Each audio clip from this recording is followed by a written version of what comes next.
And by the way, if she's going to report me to the police, if that's how she wants to play it, I'll report you right back. And I won't go to the police. I'll go to the Justice League in my life.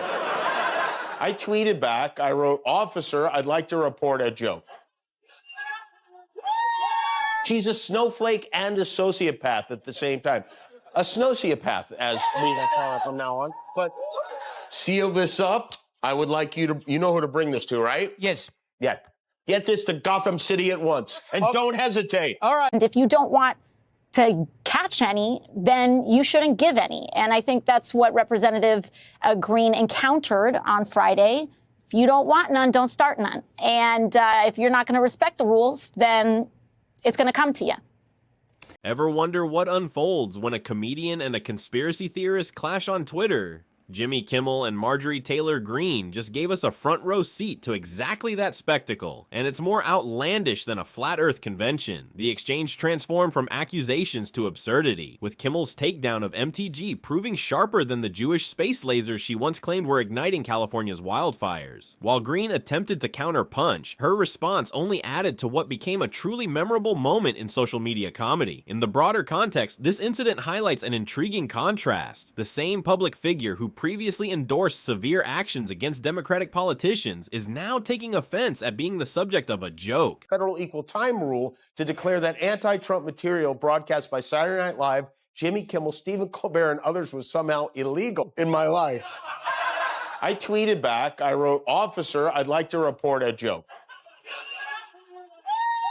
And repeatedly indicated support for executing prominent Democratic politicians. Now she's dialing 911 because she got made fun of. The situation exemplifies how quickly the dynamics can shift when political figures and comedians intersect in the social media arena. This exchange emerged within a larger discussion about comedy's role in political commentary, particularly following debates about anti-Trump content on major comedy shows like Saturday Night Live, Jimmy Kimmel Live, and others, which some had attempted to challenge using federal equal time regulations. When comedy collides with conspiracy theories on social media, you get something truly extraordinary. Just look at the recent showdown between late-night host Jimmy Kimmel and Representative Marjorie Taylor Greene, MTG. Cancel culture they're always talking about. So I, after processing the fact that someone called the police on me, believe it or not, this has never happened to me. It's who she called, the people she wanted to defund. It's amazing how quickly you can go from these liberals who can't see anything anymore to, "What'd you say? I'm calling the cop." And by the way, if she's going to report me to the police, if that's how she wants to play it,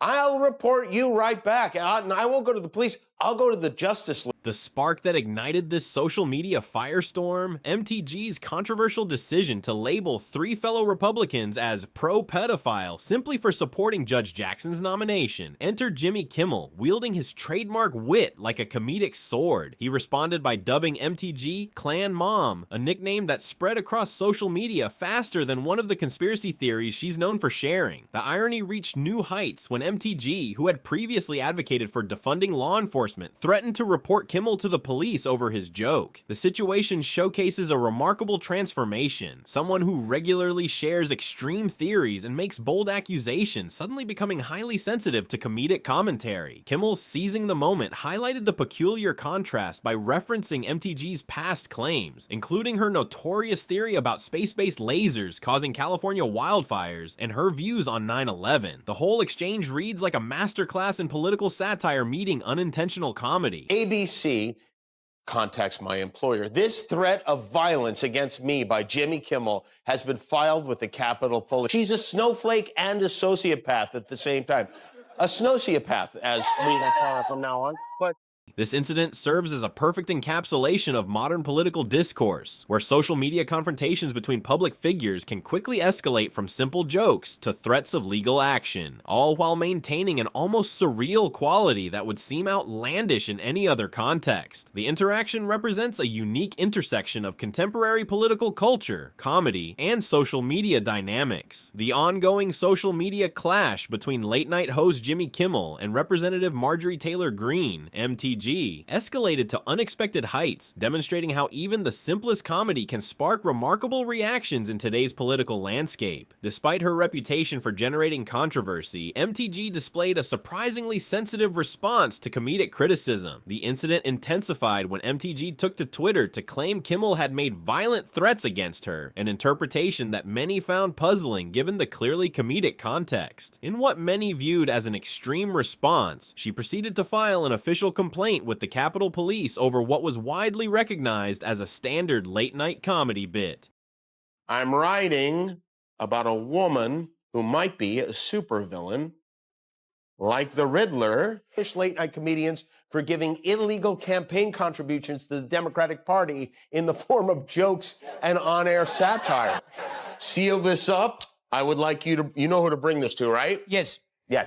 Get this to Gotham City at once, and don't hesitate. The situation prompted observers to draw comparisons as absurd as reporting a frigid ice cream cone to emergency services. Kimmel, leveraging his comedic expertise, responded with characteristic wit by tweeting, "Officer, I'd like to report a joke," a response that resonated strongly across social media platforms. His deft handling of the situation highlighted the stark contrast between intended comedy and perceived threat, leading him to coin the term snowcopath to describe someone who simultaneously displays characteristics of being overly sensitive while making serious accusations. The situation took on additional layers of irony given MTG's own history of provocative statements, including previous endorsements of severe actions against Democratic politicians. Her interpretation of Kimmel's comedy as a coded message to incite violence against her struck many as particularly noteworthy given this context. The incident perfectly captured the often bizarre intersection of comedy, politics, and social media in contemporary discourse, where a joke can transform into a police complaint while past inflammatory statements are seemingly forgotten. This exchange serves as a prime example of how political discourse has evolved in the social media era, where comedy and conspiracy can collide in ways that produce outcomes more surprising than the theories that initially sparked them. The social media confrontation continued to escalate as MTG resorted to personal attacks, attempting to dismiss Kimmel by labeling him a low-rated late-night loser, a characterization that seemed to reflect more frustration than creativity in its delivery. The situation took an even more peculiar turn when she expanded her grievances to encompass broader accusations about late-night comedy shows, suggesting their political satire constituted illegal campaign contributions to the Democratic Party. The police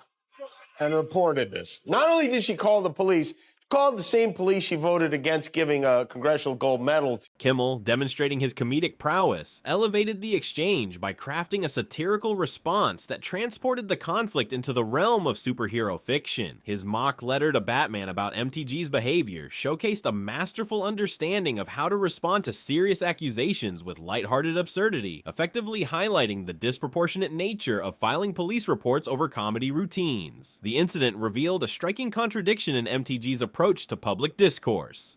Now, we've known for decades our planet is warming, that we would start seeing the brutal effects. But conservatives remain so deep in their denial, they're flailing around for anyone or anything else to blame. Republican Congresswoman Marjorie Taylor Greene, who is now like a big mover and shaker in the Republican Party, is promoting a bizarre conspiracy theory about a mysterious they, you can imagine who that is, controlling the weather, suggesting that they are sending hurricanes to Republican areas to impact the election. Like someone is sitting at some computer somewhere pressing hurricane. Despite her frequent criticism of cancel culture and assertions about defending free speech, her attempts to silence comedic commentary through official channels struck many observers as hypocritical. The situation resembled, as some noted, the paradox of a bull in a china shop expressing shock at the presence of broken dishes. As the exchange garnered more attention, other Republican figures began weighing in on this increasingly theatrical political drama. The involvement of additional political actors transformed what began as a simple comedic commentary into a broader discussion about the intersection of political sensitivity and comedic expression in modern discourse. As Biden made his way into the chamber shaking hands, before he made this face after spotting Congresswoman Marjorie Taylor Greene's MAGA getup. It's like the face of a grown-up pretending to be scared by a 6-year-old's Halloween costume. Whoa, look at this. You're a scary ghost. This evolving situation perfectly exemplifies how contemporary political conflicts can rapidly transform from straightforward exchanges into complex, multi-layered narratives involving law enforcement, superhero references, and debates about the boundaries of political satire. The political drama continued to ripple through Republican circles, creating a fascinating divide in responses. Some politicians gravitated toward MTG's position, seemingly eager to appeal to conspiracy-minded voters, while others diplomatically distanced themselves from the situation as if trying to quietly excuse themselves from an awkward social gathering. You're a liar. You are letting this go on, and the numbers prove it. Marjorie Taylor Greene was silenced at a hearing by a member of her own party. Greene blamed the Department of Homeland Security Secretary for U.S. fentanyl deaths. How many more people do we have to watch die every single day in America? How long are you going to let this go on? Congresswoman, let me assure you that we're not letting it go on. We are fighting this. No, I reclaim my time. You're a liar. We can disagree. You don't have to call a witness a liar. The rules state you can't impugn someone's character. Identifying or calling someone a liar is unacceptable in this committee. And I make the ruling that we strike those words. When we strike, it does terminate the time of the individual who is speaking. So the gentlelady is no longer recognized. Greene left the hearing shortly after that moment.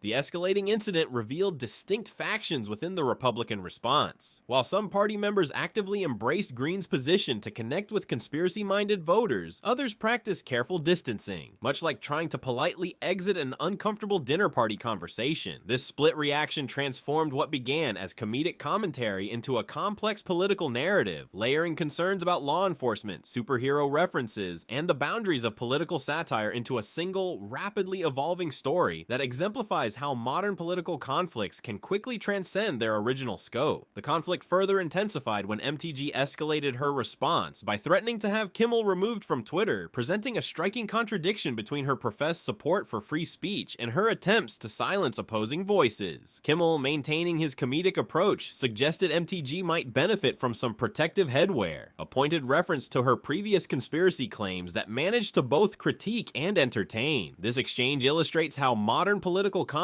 has evolved into a sophisticated form of accountability. Contemporary comedians like Kimmel and Trevor Noah have transformed their platforms into vehicles for fact-checking and political commentary, wielding humor as their primary investigative tool. Their approach makes complex political issues more accessible to general audiences, breaking down barriers between serious political discourse and entertainment. The situation reached peak irony when MTG filed complaints with the very law enforcement officials she had previously opposed, honoring with a congressional gold medal. This contradiction perfectly exemplifies how political comedy can illuminate inconsistencies more effectively than traditional debate formats. By highlighting such contradictions through humor, comedians create memorable moments that stick in public consciousness. Kimmel's final observation about the rapid transformation from criticizing liberal sensitivity to demanding police intervention serves as a perfect capstone to the entire episode. This transformation encapsulates a broader pattern in contemporary political discourse, where accusations of oversensitivity often come from those most prone to taking offense. The exchange ultimately demonstrates how political satire has become an essential tool for democratic discourse, capable of exposing contradictions and holding public figures accountable through the powerful lens of humor.